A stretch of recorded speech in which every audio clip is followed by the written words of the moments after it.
Magandang araw mga kaibigan.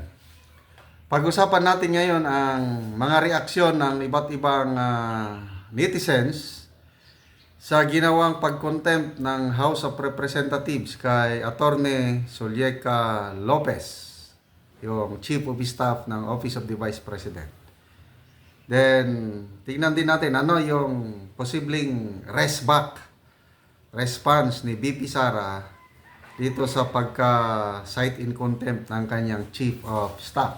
Okay, pakinggan natin itong reaction na ito. Nang naipa-contempt ng House of Representatives si Atty. Zulyeca Lopez. Mukhang siya na ang Trojan horse ni Vice President Sara. Napag-alaman sa isang source na ang tatay ni Atty. Zulyeca Lopez na si Judge Jose maging ang kanyang uncle na Mayor at Congressman Elias ay mga pare-parehong nagsilbi, nagbigay ng serbisyo sa tatay ni BBM na si dating Pangulong Ferdinand A. Marcos. At hindi lang yan, si Atty. Lopez ay isang information officer sa UP Mindanao at siya ay isang graft investigator sa opisina ng Ombudsman. Kaya tila mali sila nang napakontempt. Ayon sa post ni Peter Chiu Davina, I know Zulyeca Lopez and her family. Her father, Judge Jose, and Uncle Mayor and Congressman Elias both served Marcos Sr. Her intellect and dedication to public service are off the chart compared with many members of Congress. She is a lawyer. Many lawmakers are not. She was information officer at the UP Mindanao, graft investigator at the Office of Ombudsman in Mindanao, City Council Secretary of Davao when I was City Councilor, City Administrator of Davao and Chief of Staff of the Office of the Vice President.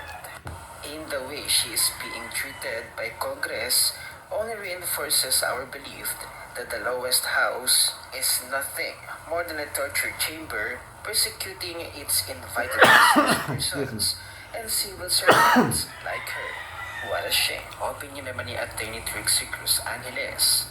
Congresswoman Franz Castro had Atty. Zulyeca Lopez cited in contempt for asking the COA that... Okay. So grabe pala ang pamilya ni Atty. Lopez. Judge yung tatay niya, yung uncle niya, mayor, congressman, then nag-serve sa Marcos Senior Administration. Baka dito na nga sila, nagkamali sila na sigurado ito, hintayin nila yung rest back.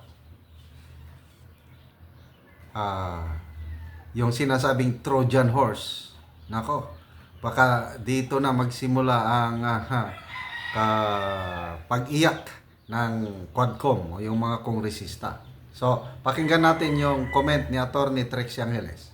Transmit the details of liquidation of the confidential funds until the notices of disallowance had been settled with finality and the existing court cases resolved. Atty. Lopez had argued through another person who wrote the request that confidentiality served a public purpose and that the public interest could be compromised. It is for the same reasons that these are not subject to publication or inquiry under the Freedom of Information. The congressman ruled that Atty. Lopez had deliberately delayed and obstructed the inquiry, both of which they say constitute contemptuous behavior. Atty. Lopez has defenses. For example, the joint committees should have respected the ongoing judicial proceedings. By conducting their own inquiry, they exposed the OVP to public prejudice before the case is decided. Furthermore, the congressman put in peril confidential informants and operations. The congressman said there is no law that bars them from obtaining the information, and that is true.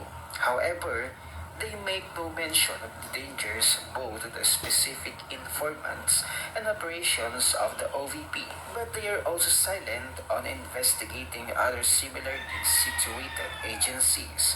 Despite her apology and motion to lift the order of contempt, she is now being held in the premises of the House of Representatives. Subject to her filing an appeal with the joint committees, she is to be detained until Monday. No one can ignore the glaring self-serving politics of this Congress. Under Speaker Martin Romualdez, Attorney Lopez is one of the highest officials of the OVP, carrying the rank of Undersecretary. Despite making a legitimate request, there is no law bearing it. Congress punishes her, law or no law. What remains obvious is going after Attorney Lopez is going after VP Inday by proxy. They want to discredit Inday in the eyes of her own people in OVP. Pinakawalan na ni VP Sara ang Trojan Horse. I can't wait for the next move. Mali sila ng pinakontem. Samantala laking Okay. sapat ito kay So ito, yung hindi nila magawa kay BP Inday Sara, ginawa nila dito sa kanyang pinagkakatiwalaang Chief of Staff. So, ano sa tingin nyo si BP Sara? She will just take this sitting down at walang gagawin? Matagal na silang magkatandem sa government service. Mula nung nanalong mayor I think since 2010, nandyan na siya sa Davao eh. Yung 3 terms ni Mayor Sara as Davao City Mayor, itong si Attorney Lopez ang kanyang city administrator. Matagal na nagsama at magkaano sila ng yung standard, pareha sila. Nakursunadahan ni BP Sara ang work performance, work ethics ni Attorney Lopez. Ang dami ngang bumilib kay Attorney Lopez, yung pagsagot niya, pagdepensa niya, very articulate, very calm, composed, everything makikita mo ang nasa kanya na ang lahat.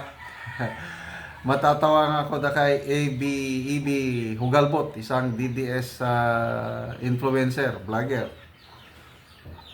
Nag-predict na siya nag-recommend na siya na by the time manalo si BP Sara as President of the Philippines by 2028, nakikita niya na itong si Attorney Zulueca Lopez ang future Executive Secretary. Ano sa tingin nyo? Karapat-dapat ba si Atty. Zulueca na maging Executive Secretary pagdating ng panahon? Comment nyo kono. Okay, so malaking pagkakamali ito ng mga kongresista, lalo na itong si Congresswoman Franz Castro. Parang script nila lahat yan eh. Kung sino pa only in the Philippines, sabi nga ng mga comments na babasa ko, only in the Philippines na ang isang taong convicted by a lower court naging judge. Siya pa ang may lakas ng loob na i-cite and contempt ang isang undersecretary. Siya ang so far sa Quadcom hearing, ito na si Yosek, Attorney Lopez ang may pinakamataas na rangko na pinakulong nila. But anyway, marami ang sumusuporta kay Attorney Lopez, kay BP Sara. Magbasa tayo sa kanilang mga comments. Honeston Manoloto, sabi niya, Attorney Lopez ay kalmado at totoong professional. Michelle Navarro, sabi niya, buwagin na kasi yung Tongres, period. Rolando Limbaga, dapat mag-aksyon na ang Korte Suprema, huwag maging bulag, pipi at bingi sa nangyayari sa Kongreso.